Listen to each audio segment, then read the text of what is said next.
వదిలి వెళ్లారు. క్షమించే ముచ్చట లేదు, మళ్ళీ వస్తామన్నా తీసుకునే ఆలోచనలే లేదని జంపింగ్ లీడర్ల విషయంలో బీఆర్ఎస్ పార్టీ ఓ లైన్ ను ఫిక్స్ చేసుకుంది. కానీ ఆ ఒక్క ఎమ్మెల్యే విషయంలో మాత్రం కారు పార్టీ తన అభిప్రాయాన్ని మార్చుకుంటుందా అన్న చర్చ జరుగుతోంది.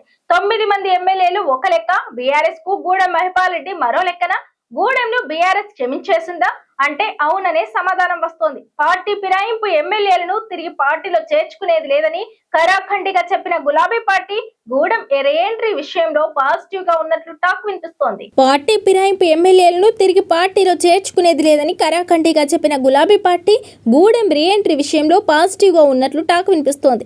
పటాన్చెరు ఎమ్మెల్యే గూడెం మహిపాల్ రెడ్డి 3 సార్లు గెలిచి హ్యాట్రిక్ కొట్టారు. 2023లో బీఆర్ఎస్ అధికారంలోకి రాకపోయేసరికి ప్రతిపక్షంలో వరుస కేసులతో ఉక్కిరిబిక్కిరి అయ్యారు. మైనింగ్ కేసులో ఆయన సోదరుడు గూడెం మధుసూదన్ రెడ్డి అరెస్ట్ అయ్యి జైలుకు వెళ్లి వచ్చారు. దీంతో 6 నెలల్లోనే కారు స్టీరింగ్ను వదిలి కాంగ్రెస్ పార్టీ గూటికి వెళ్లారు. సీఎం రేవంత్ రెడ్డి సమక్షంలో కాంగ్రెస్ కండువా కప్పుకున్నారు. కొన్ని రోజులు కాంగ్రెస్ పార్టీలో బాగానే ఉన్నా తర్వాత అక్కడ ఇమడలేకపోయారు.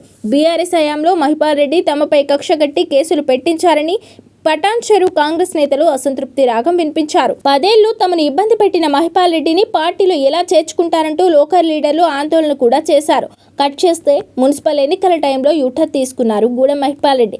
బీఆర్ఎస్ అభ్యర్థిని గెలిపించాలని క్యాడర్కు తన అనుచరులకు పిలుపునిచ్చి కాంగ్రెస్ పార్టీకి దూరమయ్యారు. మున్సిపల్ ఎన్నికల్లో తన సతీమణి సోదరుడు మధుసూదన్ రెడ్డి కుమారుడు విక్రమ్ బీఆర్ఎస్ అభ్యర్థులుగా బరిలోకి దిగగా వారికి మద్దతు ప్రచారం చేశారు. పటాన్చెరు నియోజకవర్గం పరిధిలోని 5 మున్సిపాలిటీలను బీఆర్ఎస్ కైవసం చేసుకోవడంలో మహిపాల్ రెడ్డి చక్రం తిప్పారు. దీంతో పటాన్చెరు నియోజకవర్గంలో గూడెం బలం తెలిసేలా చేశారు. ఇదే సమయంలో బుల్లెట్ దిగిందా లేదా అంటూ కాంగ్రెస్ నేతలను ఉద్దేశించి గూడెం మహిపాల్ రెడ్డి చేసిన వ్యాఖ్యలు కాంగ్రెస్ లో తీవ్ర దుమారాన్ని రేపాయి. ఆ తర్వాత పటాన్చెరు నియోజకవర్గంలోని బీఆర్ఎస్ పార్టీ కార్యక్రమాల్లో గూడెం మహిపాల్ రెడ్డి బిజీ అయ్యారు. 10 మంది జంపింగ్ ఎమ్మెల్యేలకు స్పీకర్ క్లీన్ చిట్ ఇవ్వడంతో ఫిరాయింపు ఎమ్మెల్యేలపై బీఆర్ఎస్ పార్టీ మరోసారి హైకోర్టు తలుపు తట్టింది. ఇక్కడే బిగ్ ట్విస్ట్ ఇచ్చింది గులాబీ పార్టీ. మొత్తం 10 మంది పార్టీ మారితే 9 మంది ఎమ్మెల్యేలపై మాత్రమే కోర్టులో పిటిషన్ వేసింది. పటాన్చెరు ఎమ్మెల్యే మహిపాల్ రెడ్డిని ఫిరాయింపు ఎమ్మెల్యేల జాబితా నుంచి తొలగించింది.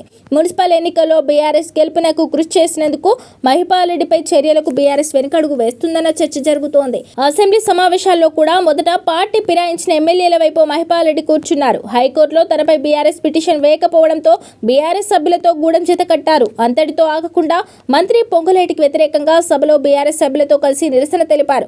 అసెంబ్లీ స్పీకర్ బీఆర్ఎస్ సభ్యులతో పాటు గూడెం మహిపాల్ రెడ్డిని కూడా సస్పెండ్ చేశారు. మాజీ మంత్రి హరీష్ రావు అసెంబ్లీ సాక్షిగా గూడెం మహిపాల్ రెడ్డిని బీఆర్ఎస్ ఎమ్మెల్యేగా అభివర్ణించారు.